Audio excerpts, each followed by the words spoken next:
Well, Yat Bene.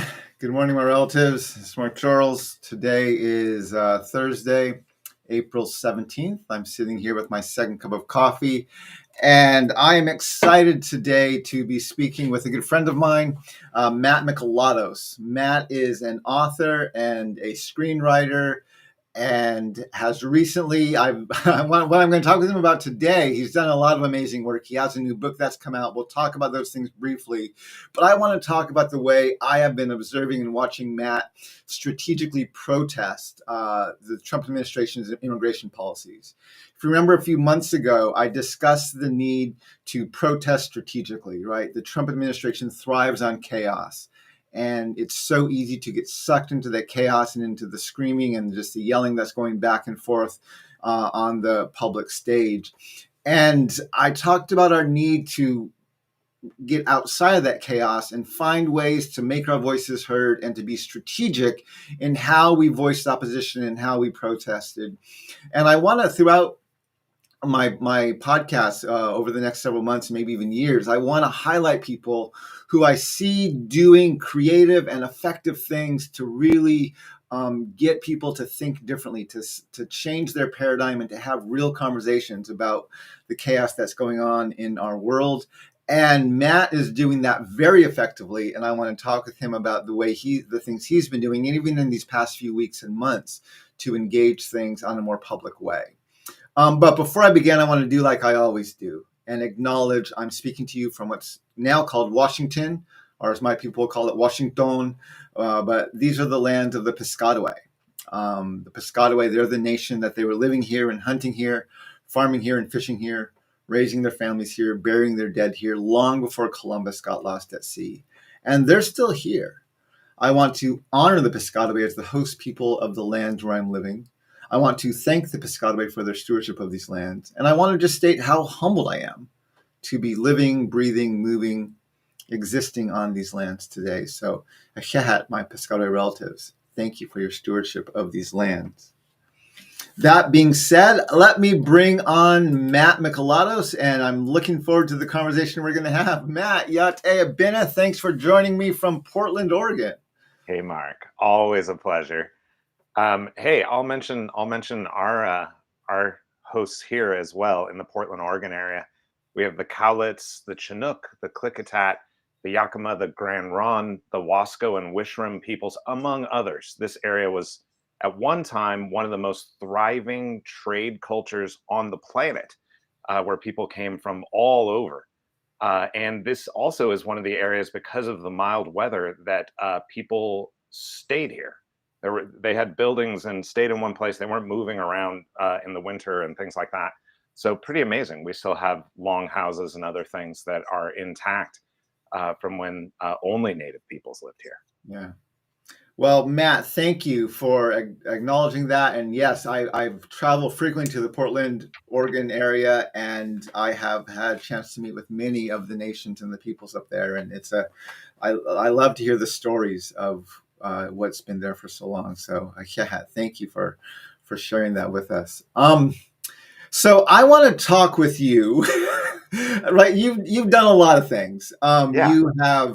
You have worked with students for a number of years. That's how I first met you, when you were working with Crew, or formerly called Campus Crusade, and you were trying to be a very strategic voice in there regarding giving voice to people from the margins and to make sure that especially people of color and women were more heard better by the organization and the institution. And you were also writing books. You've written several books. I've actually had you on my show to discuss some of the books. And just so we don't miss it, you have a book that just came out. The book that you published most recently is called God With Us. Just give a short, what is this book about? Why did you write this book, and what's this book about? Yeah, so this is a graphic novel, so a comic book, right? About the story for Christian. It's for a Christian audience primarily. So if you're not Christian, you're welcome to read it. But that's really who we're targeting here. It's the story of after Jesus's death. There's this story in Scripture where he's walking on the road resurrected, and people don't recognize him, and they start telling him the story about Jesus. They're telling Jesus stories, and he tells them traditional Jewish stories from the Old Testament that reveal things about himself. So it's got mine has kids added in also, because this book, we're targeting kids. But it's just fun. It's fun. It's retelling a story about people telling stories to each other. So it's a really fun example of how we tell stories to each other to understand each other, but also how we grow as we accept stories. So Okay. that's really what it's about.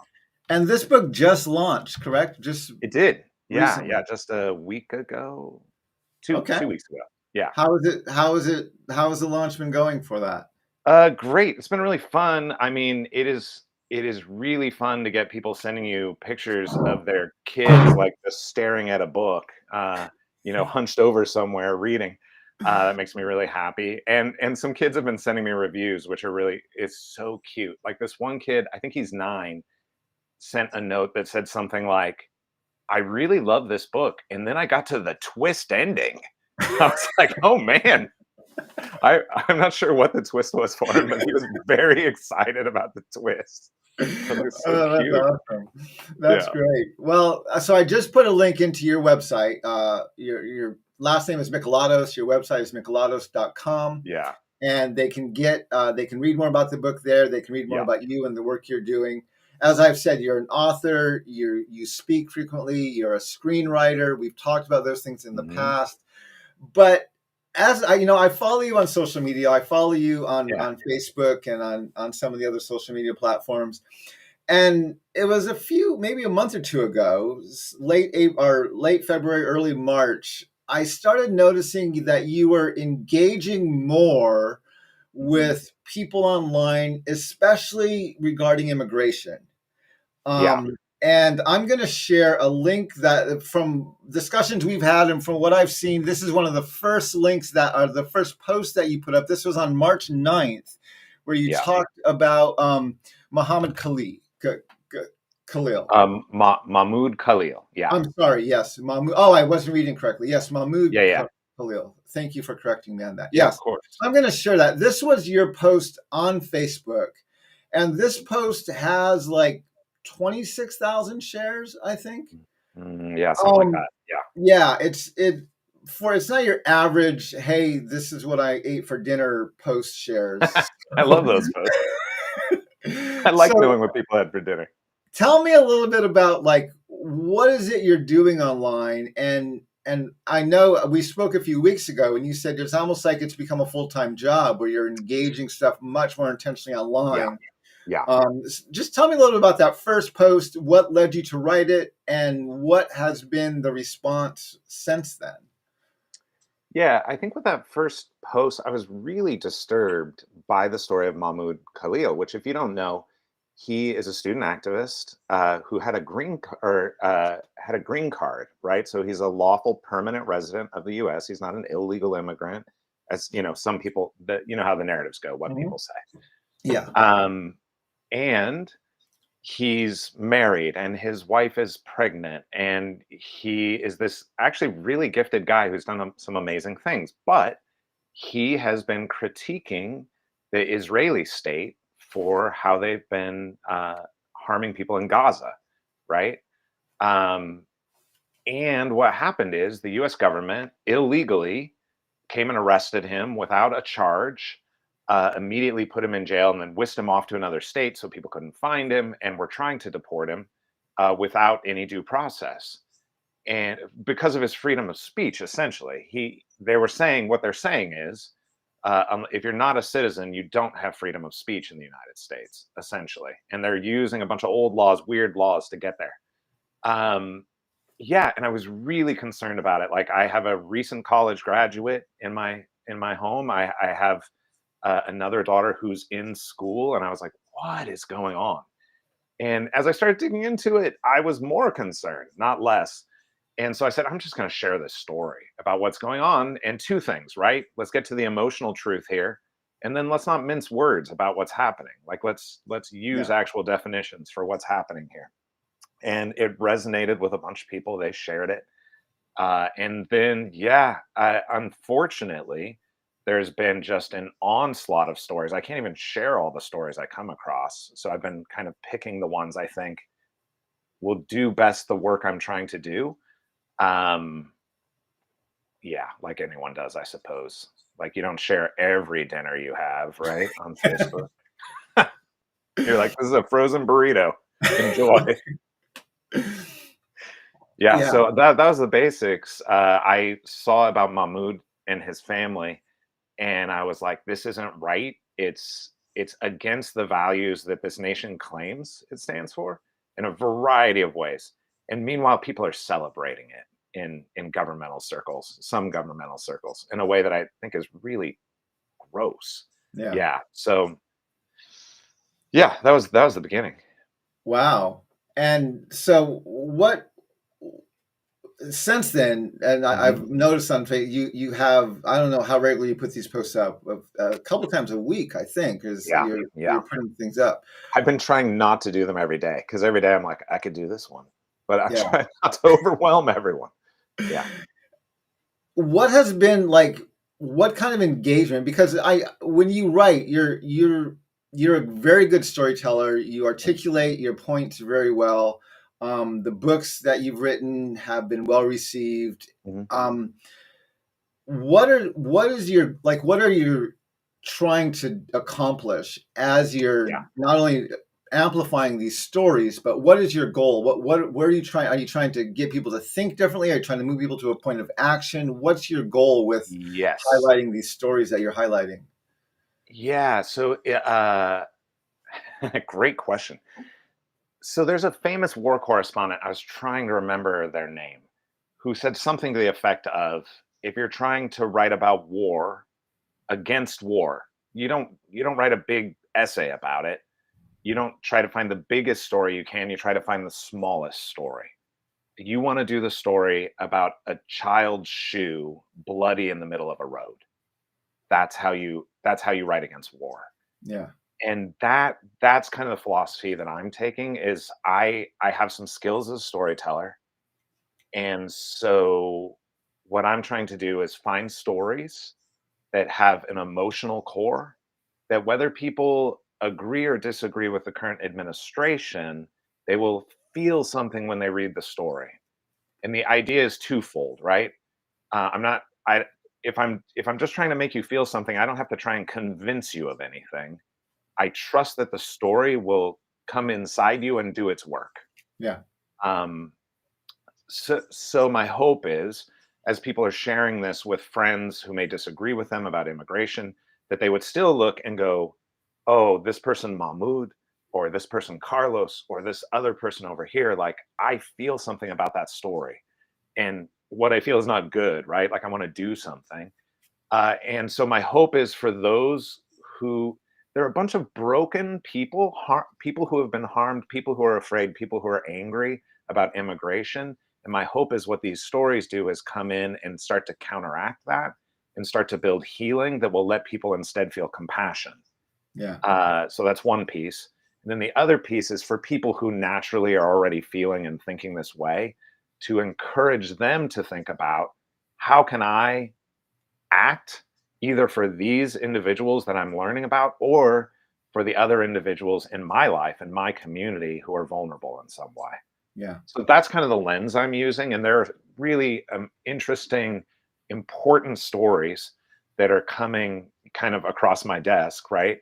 That I look at and I go, this is a really good story, but it's not going to move us forward in those ways. It's too, it'll end up being a conversation about policy instead of people. So that's Yeah, what I'm focusing on. Those policy conversations are so important, yeah. but I only talk about policy through the lens of the people who are being affected by it.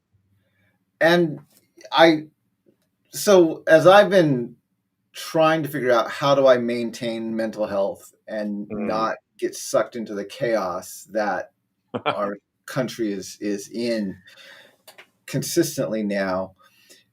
And I've read several articles on kind of what do you need to do, what's some good strategies to kind Mm. of keep yourself not isolated, but mentally kind of in touch. And the Yeah. problem with the 24-hour news cycle Yep.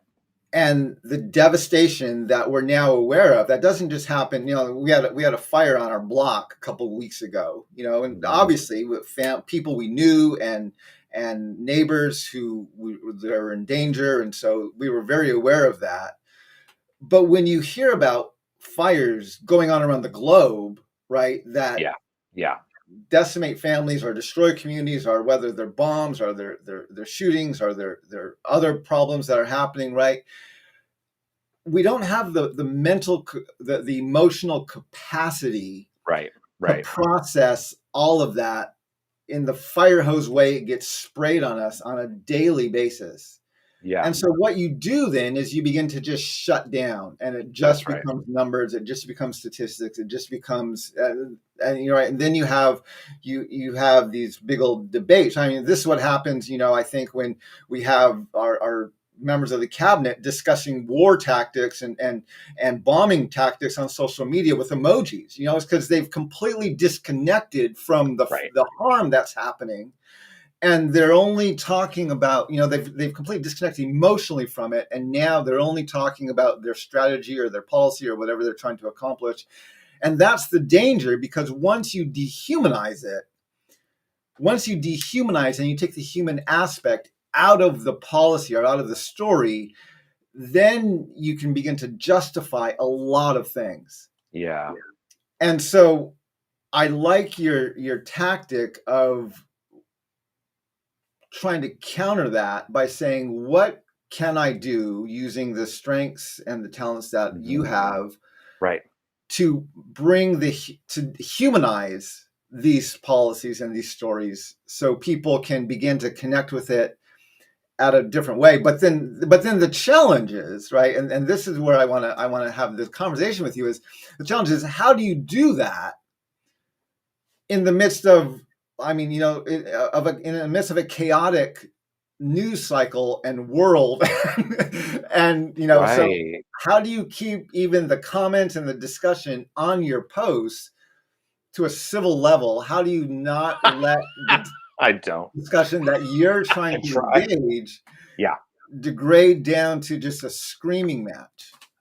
Yeah. So a lot of my content, the first share is on Facebook, right? And there are certain tools available to you on Facebook. So a couple of them, a lot of times, a few things. One, I put a comment that has all my sources. So it'll have 5, 6, 7, 8 sources. So no one can come.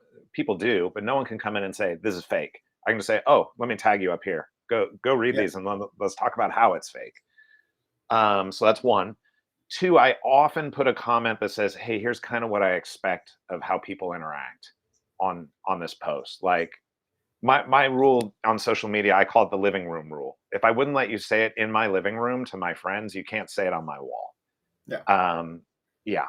When they go viral, the problem is you can't even keep track of all the comments anymore. So what I will often do is I'll shut down the comments so only my friends or people who've been following me for 24 hours can comment, which gets rid of the like drive-by troll kind of comments. yeah, And then yeah, I hide a bunch of comments. So you can on Facebook, you can choose to hide a comment, which is not it's not deleted.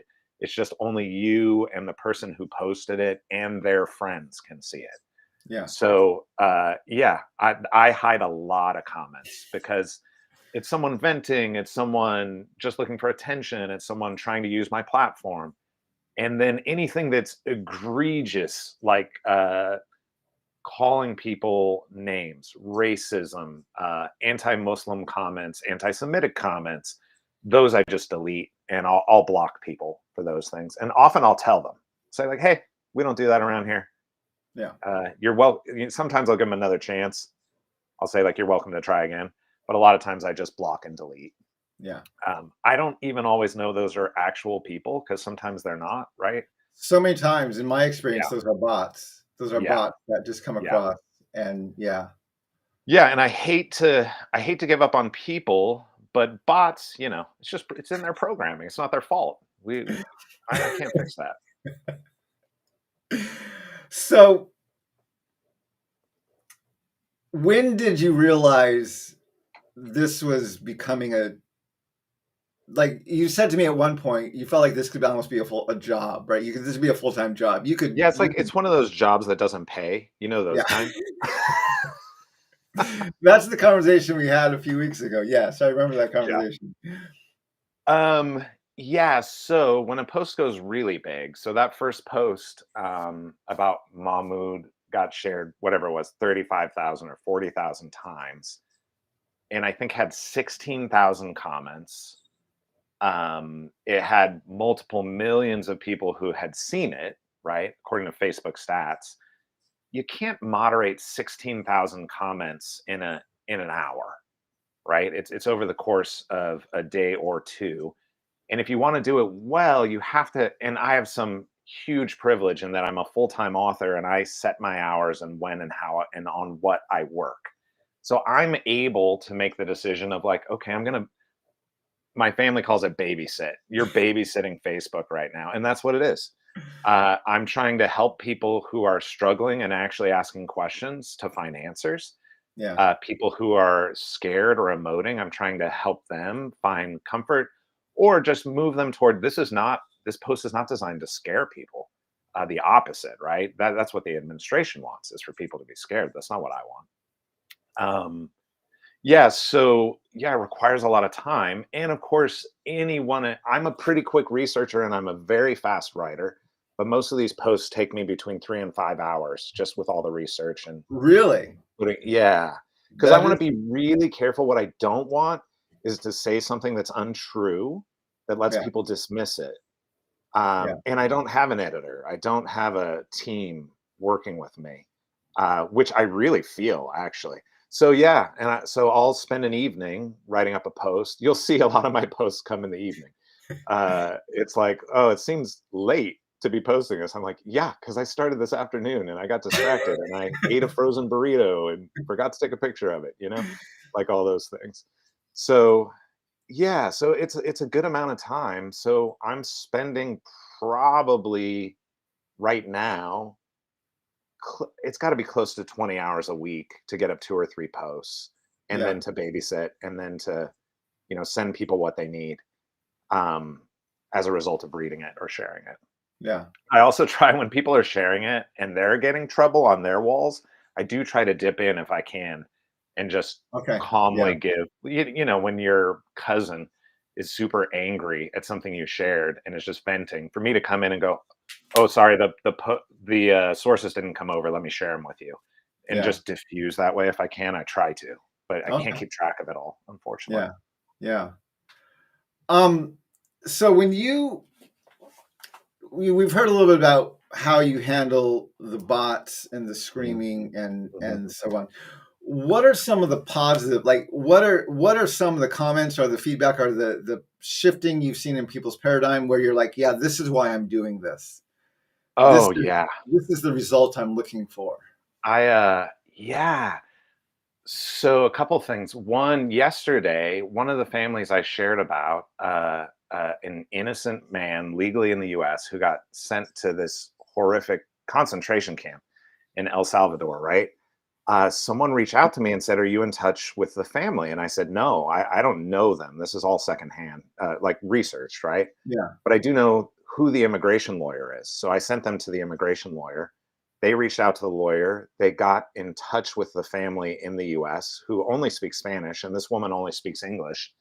But she is in conversation with the family and figuring out how to help them with some things they're dealing with. And that's the dream. That's amazing. Um, wow, for this specific story, right? Other people, what there are people who are asking me what they can do, right? The obvious thing is you can call your reps, which depending on where you are and who you are, has limited to, I mean, it can be great. uh, I always encourage it. But what I'm encouraging a lot of people to do is like, who's vulnerable in your community? Who are your friends? yeah, People have been writing me for immigration advice, which I'm not a lawyer, right? yeah, And the law is very confusing right now, even for the lawyers. But what I'm helping people get in touch with immigration lawyers. Some immigration lawyers have written me and said, "Hey, this is so helpful for us." Uh, I'm sending people to immigration nonprofits to get to donate money or time. And this, I think, is the important thing, right? Like the point is not to vent and say, oh, I disagree with the administration. That's fine. That's good. That's valuable. But it doesn't accomplish much other than to create a sense of like there are others out there, right, who agree with me. The point is, how do we take care of the people around us who are in danger or who are vulnerable? And that's what I'm trying to move my audience and Yeah. myself toward, right? Okay. Okay. So when we spoke about a week and a half ago, 2 weeks ago, I forget when we spoke, it was about 2 weeks ago, I think. And you were telling me again how this was becoming, I mean, this could easily be a full-time job, right? You're spending a lot of hours. And I was Yeah. asking, was there any way you were getting compensation for this? I forget how I phrased it exactly. Yeah. But I remember we talked about, I was trying to give you a few ways to, what are some ways you could actually bring in some income from this? Hmm. And I asked if you were using any of the, like, I use Patreon for people who want to support my work and they can subscribe to me and get Yeah. more content. People use Substack a lot. And I know we had talked about you um, starting a Substack. And I just saw the other day that you do have a Substack that you call These Hmm. Stories. Yeah. And I'm That's, going to everyone kept share. saying, thank you for sharing these stories. I was like, that's a great name. So I just shared on the chat here your Substack for These Stories. Um, how is the Substack different from what is on Facebook? Not your content, but even just the Um, interactions. oh yeah. Well, it's interesting. It's a different audience. I mean, the audiences overlap, but Facebook's a certain age, a certain group of people who tend to be on Facebook. Like my kids, none of them are on Facebook, right? The Substack audience expects longer articles, like they want newsletter length things. Facebook people, not as much. So Yeah. I often get comments like, "I wish this wasn't so long, so I could read it." And I'm like, "I don't know, man. I didn't finish your comment. What's to be done?" Um, so I think you get that. So you have I think, a different type of person on Substack. I think Substack in general skews a little more in general. This is not true across the board, but you'll find uh, a larger collection of progressive people on Substack. There are some, uh, yeah, exceptions to that for Yeah. sure in a variety of ways, including the people who own Substack. But yeah, so the conversations tend to be less about, oh my gosh, I've never heard this. What is going on? What's happening to our country? And more like, oh, have you considered this? Or there's this other piece going on. And I find I don't have to babysit the comments as much, because if someone comes in and says, I don't believe this is true, one of the Substack readers comes in and goes like, oh, let me help you. Which is, I mean, it happens some on Facebook too, but like consistently on Substack, it seems to Yeah. happen. Um, yeah. So I don't know. And it's new. I mean, we've only been up there a couple of weeks, and I've got coming up on 500 people are subscribed to it right now. I expect if it continues to grow, we'll probably see some changes there, right? Because even on Facebook, the first few hundred shares, it's mostly in my friend group. And the Yeah. responses are very much like, hey, Matt, thanks, man. Appreciate it. And as it starts getting into like 10,000 shares, that's when people are coming in and going like, oh, so you think we should have no borders and that you want immigrants to live in your house? And I'm like, what? Did you read this? What are you talking about? Yeah. So I guess we'll see. Okay. Where do you see this going in the future? Like, what, I mean, is this something you're going to keep doing as long as it, yeah? I mean, do you have and again, this kind of happened organically. Do you have a strategy Um, or a plan of where you think this might go over the next, I mean, the administration's here for 4 years. yeah. I mean, listen, when we look at studies of protests, what we see is that people who are really passionate about protests typically last about 7 years, unless they have a really, really, really, really well built life outside of protest. Um, so if you want to go for the long haul, right, there are some things that have to be in place. Is it sustainable for me to keep doing this forever? Seems unlikely, right? Like I will have jobs and other things I need to do. My hope is that within the next couple of years, I hope that this conversation will be altered. Look, the current administration is horrific on immigration. The previous administration was just bad. So I don't anticipate, the U.S. history in general of immigration is horrific. Yeah. So I don't imagine this going away. Um, and yeah, I don't know. So I don't know, Mark. I hope that I'll keep speaking up as long as, like, we're seeing such horrific things happening, and I purposefully horrific, I think, is the thing that's really disturbing. So Yeah. it'll probably get worse in some ways. Like, they just, I don't know if you saw this, because I've barely seen it in the news, but the current administration got into Social Security and took 6,000 immigrants who have Social Security cards and just declared them dead, so that their Social Security card won't work anymore for anything. They can't pay taxes now. They can't, what limited benefits were available to them are now gone. They can't open a bank account, things like that. In fact, their bank accounts have probably been told that they are now dead. The whole point being, maybe these people will leave if we make life terrible for them. It's baffling. I can't figure out how to tell the story. It's complicated and it's so weird and cruel. Yeah. Yeah. Anyway, they're innovating cruelty right now. So I think it probably will get worse before it gets better at this point. And the more we share, the more we talk about it, hopefully Yeah. that slows it or alters the trajectory in some way. I don't know. Yeah. Well, Matt, I know we're about running out of some time here, but I've talked at length about the need to protest strategically to make Yeah. sure we don't get caught up in the chaos, and to make sure that we maintain our own mental health and our own physical Yeah. health in the Yeah. midst of all of this, so we don't degrade as well as this is going on. And when I see people like you, right, doing things that not only are effective, but you're changing people's paradigm. You're giving people a new way to think about things. And what I like the most is you're even on a combative platform like Facebook, you're finding a way to get people to at least listen a little bit better and engage a little bit deeper than you normally would. Yeah. And I really am grateful for that. I really appreciate that. And so I'm so glad you were willing to come on and talk about these things with me. And I put the link for your Substack up there.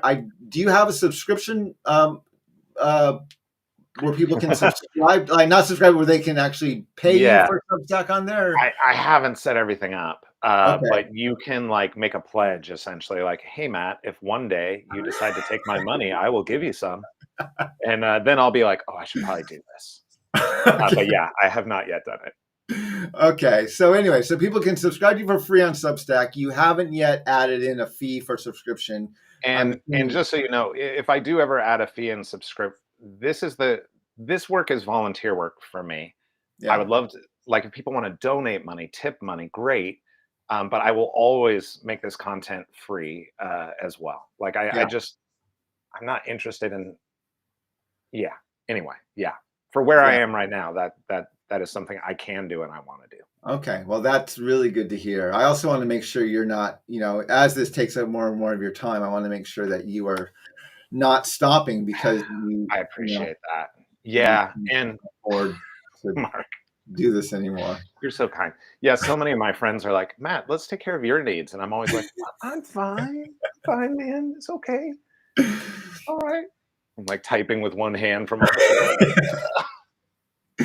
So anyway, so your Substack is up there. I encourage people to, Yeah. and you're posting the same stuff on Substack that you're putting on Facebook. That's so right. They can get it so both far. ways. The dialogues are a little bit different of the comments and so on, but you're also paying attention. You're curating both of those dialogues on both of those platforms. I shared your website. And so one of the things that I do is once a month, I have a Q&A on my Patreon, where people who are subscribed to my Ask Questions tier, which is $10 a month, they can have kind of an Ask Me Anything Q&A, usually the end of every month. I was also trying to include ways to include my guests from my podcast into those Q&As. And for a while, we did them right after the interview. Like, so after this, we would usually go into a Q&A on my Patreon where people, but during the day, it was hard to get people to have with free time to really have a good chance to join that Q&A. So I've already asked you about this, but I would like to invite you to join me for my Q&A on Sunday, the 27th. It will be at 8 p.m. Eastern time and 5 p.m. Pacific time. I'll have about a half hour of Q&A where people can ask me questions directly. And then I'll have another half hour to 45 minutes immediately after that on the same Q&A where they can talk with both of us, but primarily you, about what we talked about today in your work and some of the stuff you're writing about immigration and other things about your, just more about who you are and what we've talked about in this interview. So thank you for agreeing to join me on that. My pleasure. I always tell people when I see Mark Charles calling on my phone, I'm always like, I need to set aside an hour right now to talk to Mark. And then I need to set aside like a week to process the amazing things I'm going to be thinking about after. So I love talking to you. I appreciate that. Thank you so much, Matt. Yes, I do appreciate that. When we do connect on the phone, we always have a chance to talk in depth and to really go through some stuff. I really appreciate. I try not to take too much advantage of that, but yeah, I love it. I really like that. Glad. So anyway, so I'm going to put the link for my Patreon here into the chat. If you would like to subscribe to the Ask Question tier of my Patreon, this not this Sunday, but in about a week and a half, on Sunday, the 27th of April at 8 p.m. Eastern, 5 p.m. Pacific, I will be on there for about an hour to an hour and 50 minutes of Q&A. Matt will join me for the second half of that Q&A, and you can ask questions that come out of this interview or about the work that he's doing, and you see the things he's doing online. And it's just a chance to go deeper and to have a bit more deeper dialogue regarding the work that you're doing. So thank you, Matt, for agreeing to do that with me. Oh, my pleasure.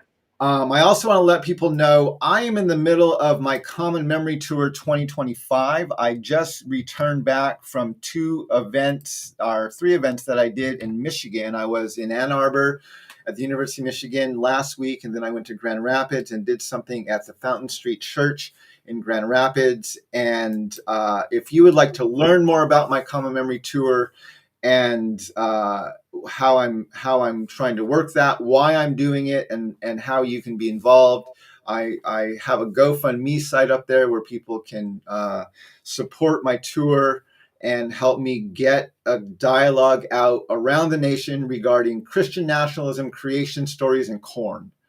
Content from all three of the books I've both written and I'm working on. So Christian nationalism comes primarily from Unsettling Truths.